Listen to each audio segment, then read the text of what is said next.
নমস্কার।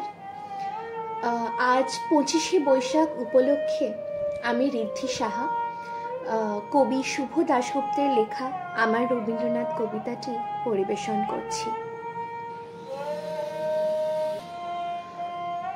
পরমারাধ্য কবি বরেণ্য মাননীয় রবীন্দ্রনাথ ঠাকুর মহোদয়, ধরা ছোঁয়ার অনেক ঊর্ধ্বে এখন আপনি আমাদের জীবনের প্রাত্যহিকতায়। কলকাতায় কিংবা বোলপুরের শান্তিনিকেতনে, ইংল্যান্ডে কিংবা মংপুতে কোথাও আর আপনার মানবিক চলাফেরার চিহ্নটুকুও নেই। যে মানচিত্রকে আপনি ভারতবর্ষ বলে দেখেছিলেন, আপনার প্রস্থান পর্বের অনতিবিলম্বে সে মানচিত্র বদলে গেছে অনেকখানি। পাঞ্জাব, সিন্ধু, গুজরাট, মারাঠার সিন্ধু এখন পরদেশ। সেখানে যেতে গেলে এখন পাসপোর্ট লাগে। মান্য কবিবর, সেই বদলে যাওয়া মানচিত্রের রক্তাক্ত পটভূমিতে দাঁড়িয়ে আমি একজন সামান্য মেয়ে। আমাদের মতো মেয়েদের জীবনে আপনি এক আশ্চর্য স্বপ্নময় দীপভূমি, যেখানে যাবার স্বপ্ন আমাদের উদ্দীপ্ত করে, আর যেখানে পৌঁছতে না পারার চিরকালীন গ্লানি আমাদের বিদীর্ণ করে, বিদ্ধ করে। দেশভাগের মর্মান্তিক যন্ত্রণাকে সম্পত্তি করে আমাদের ধ্বস্ত পরিবার একদিন এসে বাসা বেঁধেছিল টালির ঘরে, শহর থেকে বহু দূরের গ্রামে। বাবা কখনো দোকানদারি, কখনো ছাত্র পড়ানো, কখনো এটা সেটা করে প্রখর জীবন স্রোতে বউ ছেলে মেয়ে নিয়ে আজীবন চেষ্টা করেছেন ভেসে থাকতে, বেঁচে থাকতে। তার সম্বল বলতে কিছুই ছিল না, না টাকা পয়সা, না আশা ভরসা। ছিল সাহস, আর ছিলেন আপনি। হ্যাঁ, উঠতে বসতে চলতে ফিরতে কথায় কথায় বাবা বলতেন আপনার কথা, আপনার কবিতা আর গানের কথা, আপনার নোবেল প্রাইজ পাওয়ার কথা, আপনার নাইটহুড ত্যাগের কথা, আপনার গোরা চোখের বালি যোগাযোগের কথা, গীতাঞ্জলি ছিন্নপত্রের কথা। আর এসব কথা যখন বলতেন, দারিদ্র লাঞ্ছিত সেই দিনহীন মানুষটির সমস্ত চোখ মুখ ভরে জ্বলে উঠত আলো। আর আমরা যারা শুনতাম, আমি, দাদা, মা, আমাদের দৃষ্টির চেনা পরিধির সীমা ডিঙিয়ে অসীম এক আকাশ উঠত জেগে, যে উদার নীলিমায় কেবল গান, কেবল ছবি, কেবল প্রশান্তি। দারিদ্র আর অসাফল্যের টানা পড়েনে বোনা আমাদের উদ্বাস্তু জীবনে আপনি ছিলেন এক অশেষ মাধুরী।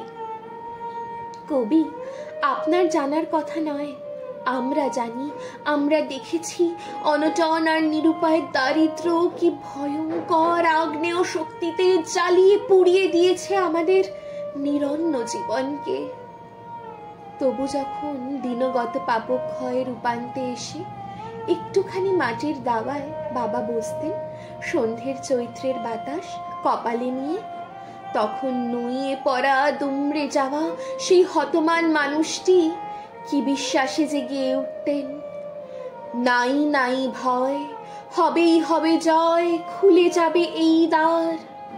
গাইতেন, আর তার গাল বেয়ে নেমে আসত ব্যথার পরশ লাগা অশ্রুধারা।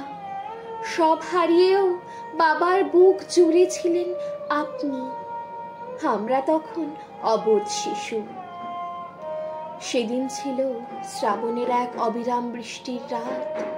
আমাদের ভাঙা ঘরের চাল ফুটো হয়ে ঝরছিল স্রোতধারা। আকাশে সেদিন ঘন দুর্যোগ। মাত্র 7 দিনের জ্বরে আমার বিধ্বস্ত মা তখন শেষ পথের যাত্রী। জ্বরে পুড়ে যাওয়া মায়ের গায়ে বাবা তখন হাত রেখেছেন একটু শান্তির স্পর্শ দিতে, চোখে জল। মা বললেন, ছেলে মেয়েরা রইল। বলতে বলতে মার চোখ বন্ধ হয়ে এলো। বাজ পড়ল কাছে কোথাও তীব্র আলোর ঝলক তুলে। ঘরের প্রদীপ গেল নিভে, তারপর অন্ধকার। প্রবল বর্ষণে ভেসে যাচ্ছে সবুজ গ্রাম, হু হু করে বইছে ঝোড়ো মাতাল হাওয়া। তখন সেই শ্মশান লগ্নে বাবা কাঁদছেন আর মৃদুস্বরে আবৃত্তি করছেন, শেষ স্পর্শ নিয়ে যাব যবে ধরণীর, বলে যাব তোমার ধুলির তিলক পড়েছি ভালে, দেখেছি নিত্যের জ্যোতি দুর্যোগের মায়ার আড়ালে।